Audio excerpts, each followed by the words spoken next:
So we want to stretch the petals as much as we can. Don't be scared to do it way too much. If it breaks a little bit, that's all right too. The more natural it looks, the better, okay?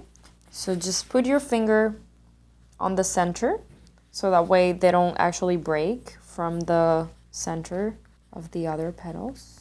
And then just push it gently, but firmly. And try to do not an entirely round petal, but kind of like a angled corner petal. So what I try to do is just thin it out as much as I can, but from the middle of the petal to the top, because I want to make sure that the bottom and the center of my petal set is firm enough to hold, and so it doesn't fall apart once I apply it onto the core.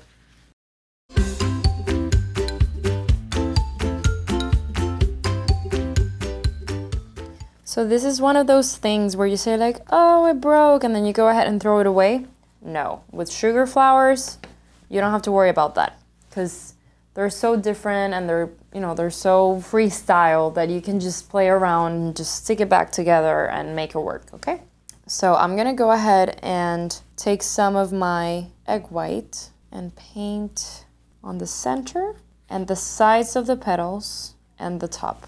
So normally I'm gonna pick 2 petals that are not next to each other, and you're gonna put egg white on top as well. And then the other 3 petals, you only have to put the glue on the side. So let's take advantage of this board. Let's use that for support. So we're gonna pull that petal all the way to the top, and we're gonna close it onto the core. Now we're gonna grab the one across, and we're going to do the same thing, but on the other side.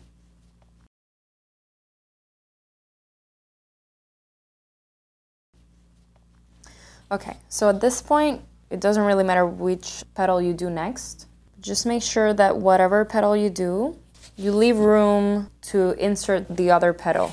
So it looks kind of like a open, closed, like that. So let's do this one first. Okay. So this particular one, the core was very big. So I'm pulling the petals up a little bit to kind of meet with the other ones. Okay, so I have that one. It's stuck there on one side, but I'm leaving enough room over here to insert this one later on. I'm putting glue on this side, a little bit on the bottom. Whoop. And I'm gently pulling the petal. And there we are, all the way to the top. And leave room over here. And, feel free to move this around as much as you want to. It doesn't have to be like, petal A, petal B, or something like that. Just trust your instinct and your taste. If it doesn't look right, just move it around until you like it. There we go. All right, maybe a little bit of glue in the bottom. And there you have. This is the close part of the rose.